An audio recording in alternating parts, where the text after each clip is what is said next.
તમે જો એકવાર અહીંયા જમવા આવશો, આપનું શુભ નામ શું? તમારું નામ? સુનિલભાઈ. તો તમારા પત્ની કે તમારા માતુશ્રી અહીંયા ઝઘડો કરવા આવશે કે મારો છોકરો ઘરે જમવા કેમ નથી આવતો.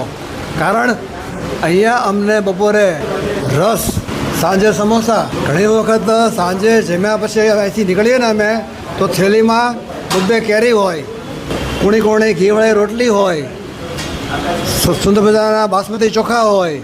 એટલે ઘરમાં અમે ક્યારેય નહીં સારું જમ્યા હોય એવું સુંદર ભોજન અહીંયા આ લોકો ભાવથી પ્રેમથી અમને જમાડે છે. અને બંને ટાઈમ અહીંયા છે ને મારા ખ્યાલથી 200 થી 250 લોકોને જમાડવામાં આવે છે. એમાં ફ્રી ટિફિન સર્વિસ પણ આપવામાં આવે છે. આ છે રાજકોટનું ઇન્દ્ર સર્કલ. ઇન્દ્ર સર્કલથી તદ્દન નજીક એક ફાઉન્ડેશન દ્વારા છે ને નિઃશુલ્ક ભોજનાલયની શરૂઆત થઈ ગઈ છે. એટલે કે સિનિયર સિટીઝન લોકો માટે, એટલે કે વૃદ્ધો માટે, જે નિરાધાર હોય છે, અસક્ષમ હોય છે, અથવા તો એવા વૃદ્ધો જે દિવ્યાંગો છે, કમાઈ નથી શકતા અથવા નિરાધાર છે. અને ખાસ પાછળ તમે જોઈ રહ્યા છો જે નિસંતાન હોય છે એના લોકો માટે નિઃશુલ્ક સેવા એ ભોજનાલય શરૂ થઈ ગયું છે. અને રામ રચિત ફાઉન્ડેશન રાજકોટનું એક એવું ટ્રસ્ટ દ્વારા સંચાલિત છે.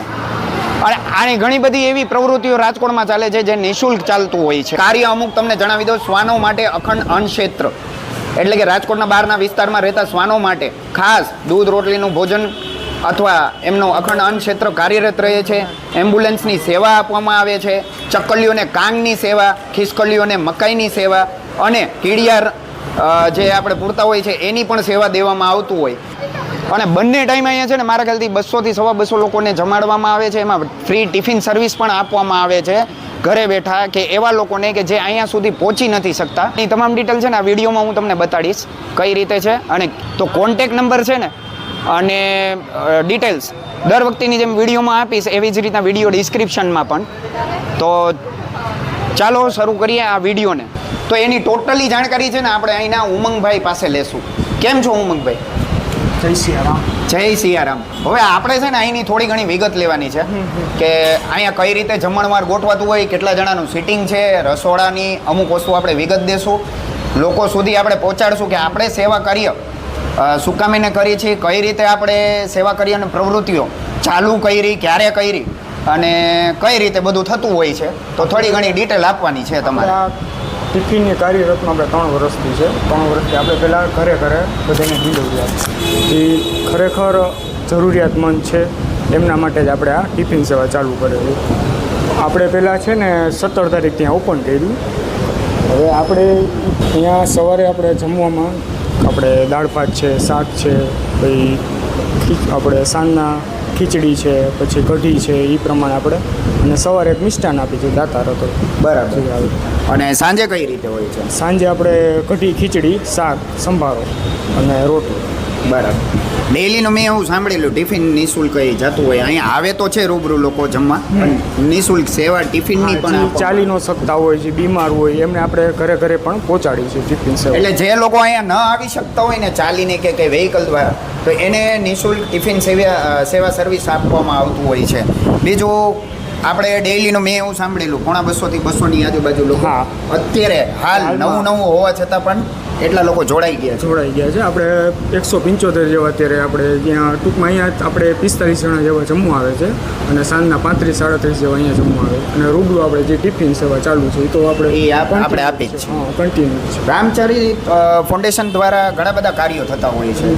એમાંના 1-2 કાર્યો તમે મને થોડાક જણાવો. આપણે એક ગૌશાળા છે બાલસર આગળ, અહીંયા આપણે હોસ્પિટલ છે ગાયની. જે હોસ્પિટલમાં આપણે બીમાર ગાયું છે, પછી એસિડ ફેંકેલી ગાયું હોય, અને હવે આપણી 2 એમ્બ્યુલન્સ કાર્યરત છે હાલમાં અત્યારે.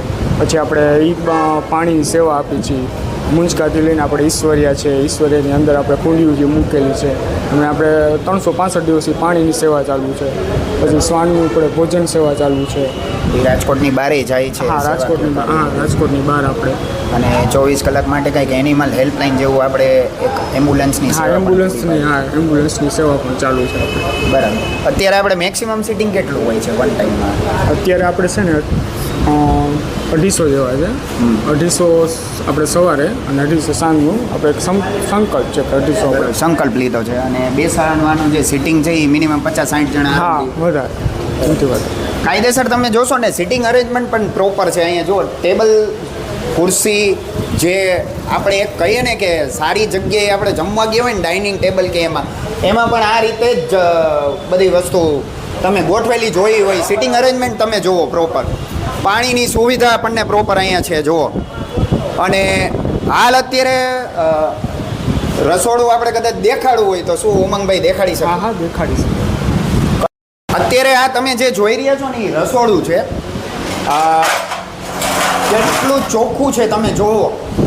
અને એવું નહીં કે સેવા કાર્ય કરી છે તો જેમ તેમ કરીને આપણે પૂરું કરી દઈએ. પ્રોપર સંચાલિત થાય છે અહીંયા પ્રોપર. અને બધી વસ્તુ છે ને એ વન યુઝ કરવામાં આવે. ખાસ જુઓ તમે અત્યારે નજર સમક્ષ જ આપણે અહીંયા જુઓ એપલનું બેસન, આ છોકરાને લઈ આ ગાયનું ઘી, આ બધું તમે જુઓ કેવી સારી વસ્તુ ઉપયોગ કરવામાં આવે છે. પણ હે ને આમાં કઈ રીતે સંચાલિત અને કોના દ્વારા થાય છે ને શું છે એની માહિતી શું છે? આપણે અમારા પ્રમુખ છે ઓમભાઈ છાયા છે, એમના થ્રુ જ બધું ચાલે છે. આખું સંચાલિત થાય છે. તેમના through. સવારે સમય શું રહેવાનો છે? આપણે 11 થી 2 અને સાંજના 7 થી 9. 11 થી 2 નો સવારે સમય છે અને સાંજે 7 થી 9 નો ટાઈમ છે. અને 365 દિવસ. હા 365 દિવસ આપણે સેવા કાર્યરત છે. બરાબર. આની પ્રોપર એડ્રેસ અને અહીંની કોન્ટેક્ટ ડિટેલ હું તમને આપી દઈશ. જો તમારી આજુબાજુમાં પણ કોઈ આવી વ્યક્તિ હોય અથવા કોઈ એવું તમને કોઈને જાણતા હોય કે કોઈ ફેમિલીથી કોઈ છોકરાઓએ નિરાધાર કરી નાખ્યા હોય, નિસંતાન હોય અથવા અસક્ષમ હોય, એવા કોઈ સિટીઝન તમારા આજુબાજુમાં હોય તો એવા લોકો સાથે આ જાણકારી ખાસ તમે પહોંચાડશો. અને આ વિડીયોને વધુમાં વધુ લોકો સુધી પહોંચાડો. રાજકોટમાં આવા છે ને અનેક કાર્યો થતા હોય છે ને આવા જે કાર્યો થતા હોય ને એને આપણે છે ને સપોર્ટ કરવાનું હોય. અને આવા કાર્યોથી માણસોને આપણે પ્રોત્સાહન આપવું છે કે કોઈ બી વ્યક્તિ ના મોટું નહીં તો કાંઈ નહીં, પોતાનું નાનું એવું એક કોન્ટ્રીબ્યુશન આપે, આવા કાર્યોને આગળ વધારે, સપોર્ટ કરે. અથવા તમારાથી કાંઈ થતું હોય ને તો પણ તમે સપોર્ટ કરી શકો છો રામ રચિત ફાઉન્ડેશનને કોન્ટેક્ટ કરીને.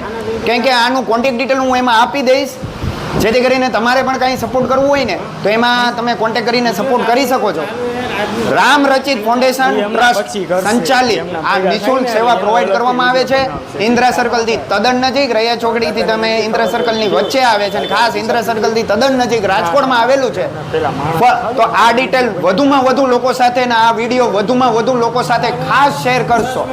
તો ફરીથી એક આવા જ વિડીયો સાથે આપણે આવીશું. ત્યાં સુધી જય શ્રી કૃષ્ણ, જય માતાજી.